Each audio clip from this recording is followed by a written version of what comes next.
Yo, what is going on, guys? It's Bruin Steel here, and welcome back to another recap video. And this is the regular season finale, recapping week 16 and week 17, the last 2 weeks of the regular season. The wild card playoffs are coming up, and I can't wait. But today's video, I'll be recapping our week 16 and week 17 matchups. And wow, we end the season 12-4, and I'll take it. And with that, we have clinched the number 3 spot. Obviously, I knew this was coming because the Bills and Chiefs already were having a better record than us. Plus, the Bills had a tiebreaker over us, so because they absolutely demolished us last week. But anyways, getting into this video. Week 16 and Week 17 recap video, the season finale, the regular season finale for you guys, and I am here to recap the first game, which was at home. We were coming off a horrible 3-game losing streak, and this was a must win. I didn't want a lot of lost games, and this game, the first half, looked really, really bad. We were at home hosting the Indianapolis Colts, and the Colts just absolutely demolished us in the first half. We only scored 7 points in the first half. Don't get me wrong. The first touchdown was a fumble recovery off of a Philip River turnover, and it sets up James Conner, I believe. Let me see, James Conner at the goal line for a touchdown to tie the score. And don't get me wrong, Philip. The first drive of the game, the Colts just absolutely demolished our defense. Jonathan Taylor is an absolute beast. He had 2 touchdowns, 74 yards, 18 carries. This dude is a complete beast. Jonathan Taylor is amazing running back. He's definitely going to be doing good things in the future. And I was like, wow, okay, we got a tie game, 7-7. Our defense kind of helped us in this game, and the first half was just absolute horrible. Ben Roethlisberger couldn't find anyone. Ben Roethlisberger just struggled in general, but that touchdown that we had in the first half was because the defense forced a turnover, which I was like, holy shit, we needed that. And next couple plays later, we can't do anything. I mean, like the Colts, they had one touchdown. They had one touchdown with Philip Rivers to Zach Pascal. That was pretty much one of the touchdowns in the second half. It was a really, really long, deep ball throw, and Jonathan Taylor had another rushing touchdown. This dude's a beast, and I'm like thinking, oh my god, 21-7 at halftime, and I'm thinking to myself, okay, we need to make halftime adjustments, right? We need halftime adjustments, and we gotta get something going. And I don't know what, Randy Fitchner is absolute horrible. I want Randy Fitchner out of Pittsburgh. I can't stand this dude. Why are you because at some point in the second quarter, we were at the goal line. We could have gotten the touchdown, but this dude, this Randy Fitchner piece of shit, decided to just throw the ball. That's the reason why we scored a touchdown. Run the ball, I formation. Why are you not running the ball? You're just throwing it when you're on the 1-yard line. Let's just not good play calling. Randy Fitchner, you're a bitch. I hope you get fired at the end of the season. Holy shit, with an offensive coordinator like this, how are we gonna even beat the Browns? We beat the Browns the first meeting, and then I'll get to the last game with the Browns in week 17. But how are we gonna win playoff games if this piece of shit can't play call properly? Holy shit. And I don't know, it's not even the second half, I don't know where it came from. It definitely did not come from Randy Fitchner, because his play calling is ferocious and stupid.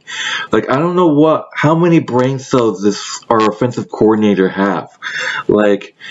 Second half, it might have been Mike Tomlin's, motivation, giving the team motivation, and most likely it was Big Ben. And, we came out absolute flying. Our offense went ham in the second half. Our defense went ham. The Colts only had 3 points in the second half. That's how bad they played in the second half. And the Pittsburgh Steelers came out of nowhere. The play calling came back. The offense came playing came back, and I'm like, this is the Pittsburgh Steelers that I believe that can win us games. This is the type of performance we should be playing in the playoffs. And our offense has been absolute horrendous the last couple of weeks, losing 3 games in a row. I mean, like losing to Washington was like wasn't that bad. I mean, like like the Bills are a great team. They demolished us. You get demolished by Washington. Well, not Washington. You get demolished by Buffalo, right? And then you lose to a really bad Bengals team. Like, holy shit. And, this second half was absolute amazing. Let me go with the stats of where the Pittsburgh Steelers. Ben Roethlisberger went ham. He was horrible in the first half, but he turned it around. He had 341 yards of passing, 3 touchdowns. The first touchdown rush by James Conner was in the first half when, Philip Rivers fumbled the ball. So James Conner had that first touchdown of the game. Deontay Johnson had a running touchdown that we had the momentum going. We had the momentum going in the second half. We had a touchdown.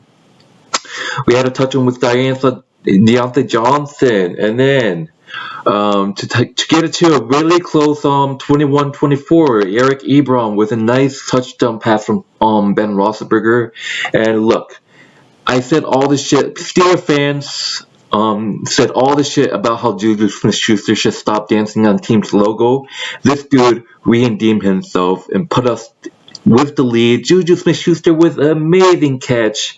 Deontay Johnson also had an amazing catch. It was a diving catch. I couldn't believe he caught that. It was a really, really long throw by Ben Roethlisberger, and he was like almost like close to the defender, and he had to reach for that shit, and he caught it with both hands. It was absolutely amazing. And then Eric Ebron scored, and then Juju Smith-Schuster redeeming himself with a long touchdown pass from Ben Roethlisberger in the end zone, catching that, bringing us to the lead. We lead the game 28-14 with that Juju Smith-Schuster game-winning touchdown, and I'm thinking to myself, holy shit. Obviously, DJ Watt is absolute a beast. This dude deserves like Defensive Player of the Year, and we had sacked. I think we sacked Philip Rivers 5 times in this game, and we had some scares at the end, thinking maybe the Colts were gonna come back and win, but we stay alive, and as a result, the Steelers win, improving to 12-3, and with this win. Even though we lost, if we did lose, we would have to rely on the Jets beating the Browns, and that's what fucking happened. And, as a result, the Steelers win the AFC North for the first time since 2017, and we are guaranteed to have a home field playoff game at home. And, the best we could do, at this point, I knew Mike Tomlin was going to rest their starters because, pretty much we had a top seed clinched, and we have a playoff spot clinched, and we won the division. So we had nothing. We have nothing to play for in Week 17. So after this win, we go 12-3, and we pretty much just gotta win our Week 17 game, which is right here. The Cleveland Browns were in the win situation. They had to win this game to win the playoffs, and that's what they did. They ended up winning the game 24-22. And I was kind of pissed off that we lost this game, but I realized that we had nothing to play against in this game. I want to say this though, Brown fans, you guys got absolutely outplayed by Mason Rudolph. Your quarterback, Baker Mayfield, got outplayed by Mason Rudolph. He went 22-39 attempts, 315 yards and 2 touchdowns. I mean, he threw a stupid interception towards the end. But guys, Baker Mayfield, this quarterback, you say, that's supposed to lead your team to a Super Bowl, got outplayed by Mason Rudolph. And he almost had a huge comeback on you. If it wasn't for your defense stopping that 2-point conversion, we could have eliminated you. That I would have wanted nothing more than to eliminate you guys, because I hate your fan base. I hate your team. And look, I give you guys credit for all the rebuild and clinching a playoff spot for the first time. But in this game, guys, I was saying Mason Rudolph had some reps, and Josh Dobbs had some reps too, and you know. We Mason Rudolph had some touchdown passes. Fourth down, he threw a nice touchdown pass to was it Juju Smith-Schuster or Claypool? I don't remember, but Claypool had a touchdown. He went 5 receptions, 101 yards, and Juju Smith-Schuster had 1 reception, touchdown. And the Browns had to do what they had to do. Baker Mayfield had 196 yards, 1 touchdown. Nick Chubb had a touchdown. Jarvis Landry, complete beast. They had 2 rushing touchdowns. The rushing, kind of killed us. One of the, I think it was Nick Chubb or Jarvis Landry, whoever had like a touchdown. It was like a 70-something yarder or something, but still, Austin Hooper had a touchdown, and look, I wasn't, like I said, Steelers fans. I was kind of pissed off that we lost this game, but we had nothing to play for. We were resting Ben Roethlisberger in this game. We were resting Marquise Pouncey. We were resting most of our key players on defense, including DJ Watt. And that's a great decision by the coach, because Ben Roethlisberger is going through this knee problem that he had for like a couple weeks now, and of course the whole surgery with the shoulder. He's probably recovered with that, but he's making good plays so far, and we end up having this huge comeback, and I'm thinking to yourself, oh my god, Mason Rudolph actually getting a comeback, but unfortunately the 2-point conversion at the end was a fail, and we end up losing the game to end the season 12-4. We have a rematch with the Cleveland Browns next week, and it should be an interesting game.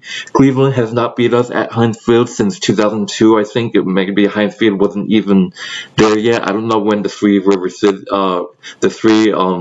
whatever you call it, because I wasn't even a fan then. But I know it was called the Three Rivers, whatever it's called. But the Browns had not beat us at Pittsburgh in so long now, and it's gonna be interesting, because I think we can easily beat. This is the same Steelers team that beat you 38-7, Brown fans. Like, holy shit! This is. Hey, I give you credit if you beat us for the first time.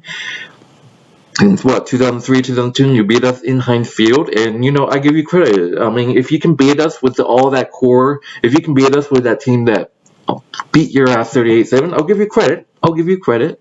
But anyways, we end up losing this game. We were resting starters. I was pissed off a bit, but I realized that, But, we ended the season 12-4, which I would take. I mean, like, it would have been nice for the Bills to lose to the Dolphins, but the Bills absolute butt raped the Miami Dolphins. Like, oh my god. Like, holy shit. And that pretty much, sums up, Bills getting the number 2 seed. I mean, like, we were a 3 seed a couple times, and if the playoff format was real, the Bills would have gotten a first round bye because of the whole coronavirus. Only one team, which was the Kansas City Chiefs, they might repeat. This team's hot with Patrick Mahomes, and who knows? But anyways, overall, I hope you guys enjoyed this video, Brew and Steel, and wait until my whatever happens in a wild card matchup against the Browns, round 3, against the Browns, round 3, and I hope you enjoyed this video. Be sure to hit that like and subscribe button. I'll see you guys later.